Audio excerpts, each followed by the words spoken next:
بسم اللہ الرحمن الرحیم۔ ایک چور اور بادشاہ کی بیٹی کی کہانی۔ کسی زمانے میں ایک چور تھا اور ایک بادشاہ کے محل میں چوری کرنے کے ارادے سے گیا۔ رات کا وقت تھا اور محل کے ایک کمرے سے بادشاہ اور اس کی بیوی کی گفتگو کی آواز آ رہی تھی۔ وہ کھڑے ہو کر سننے لگا۔ اگرچہ ایسا سننا غلط ہے، ناجائز ہے، چوری ہے، لیکن چور تو چوری ہی کرنے آیا تھا، تو اسے سننے میں کیا چیز مانے ہوتی؟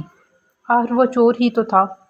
اس چور نے سنا کہ بادشاہ اپنی بیوی سے کہہ رہا ہے کہ میں اپنی بیٹی کی شادی ایسے آدمی سے کروں گا جو نہایت متقی پرہیزگار ہو، بہت اللہ والا ہو۔ جب چور یہ بات سن رہا تھا تو اس کے دل میں خیال آیا، کیوں نہ میں کچھ ایسا بن کر دکھاؤں کہ بادشاہ میرے ہی ساتھ شہزادی کی شادی کر دے۔ دل میں ایک حرص پیدا ہو گئی۔ اب وہ چوری کرنا بھول گیا، لیکن دھوکے دینے پر اتر آیا اور گھر جا کر بہت دیر تک سوچنے لگا کہ کس طرح میں اس بات میں کامیاب ہو سکتا ہوں۔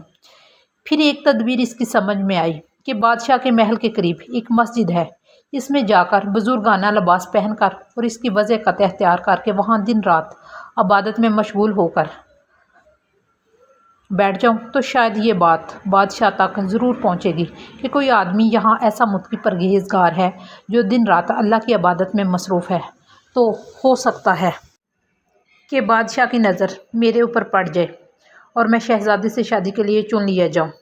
یہ اس چور کا ایک نہایت حقیر اور ذلیل دنیاوی مقصد تھا جس کے لیے اس نے یہ ارادہ کیا۔ پھر اس نے اپنے پروگرام کے مطابق بزرگانہ لباس و پوشاک وضاحت اختیار کر کے اس مسجد میں جا کر نمازوں پر نمازیں، ذکر و تلاوت، مراقبہ سب شروع کر لیا۔ دن گزرتے رہے اور لوگوں میں شہرت ہوتی گئی کہ کوئی اللہ والے بہت بڑے ولی یہاں آ گئے ہیں جو دن رات عبادت کرتے ہیں۔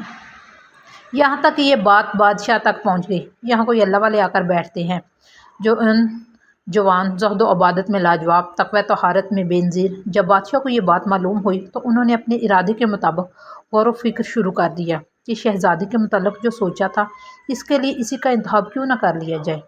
بادشاہ نے اس سلسلے میں گفتگو کے لیے اپنے وزیر کو بھیجا۔ وزیر اس شخص کے پاس مسجد پہنچا اور باادب ہو کر اس سے کہا، میں آپ کی خدمت عالیہ میں بادشاہ کی طرف سے ایک پیغام لے کر آیا ہوں۔ اس نے پوچھا، کیا پیغام ہے؟ وزیر نے بتایا کہ بادشاہ نے کئی سال پہلے یہ فیصلہ کر لیا تھا کہ وہ اپنی بیٹی کا نکاح ایک ایسے شخص سے کرے گا جو بڑا متقی و پرہیزگار ہو، اللہ والا ہو، اور وہ اس شخص کی تلاش میں تھے۔ ان جو نظر گئی تو نظر انتخاب آپ پر رک گئی، لہٰذا بادشاہ نے مجھے بھیجا ہے کہ اس سلسلے میں آپ سے گفتگو کروں۔ یہ شخص جو دراصل اسی تمنا و آرزو میں یہاں آ کر بیٹھا تھا بہت دیر تک وزیر کی گفتگو سنتا رہا۔ اس کے بعد اس کی آنکھوں سے آنسو جاری ہو گئے۔ وزیر نے پوچھا، کیا بات ہے؟ تو کہنے لگا، آج جو پیغام لے کر آئے ہیں آپ میرے پاس، یہ پیغام مجھے منظور نہیں ہے۔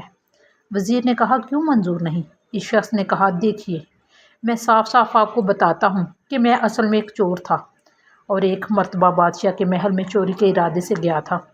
پھر جو کچھ بھی ہوا اس کو سنایا اور اس کے بعد اس چور نے کہا، میں نے تو یہ وضع قطع اس حرص کی وجہ سے اختیار کی تھی، لیکن میں یہاں کر بیٹھا تو میرے خدا نے مجھے اپنا بنا لیا۔ اب بس اس کے بعد مجھے اور کسی کی ضرورت نہیں۔ میرے لیے میرا خدا کافی ہے۔ بے شک جب عبادت عبادت ہو جائے، نماز نماز ہو جائے، ذکر ذکر ہو جائے اور ہماری دیگر عبادتیں واقعی عبادتیں ہو جائے، تو بے شک یہ نمازیں اور عبادتیں انسان کو برائیوں سے روکتی ہیں۔ التماس سے دعا، اللہم صلی علی محمد وعلی آل محمد۔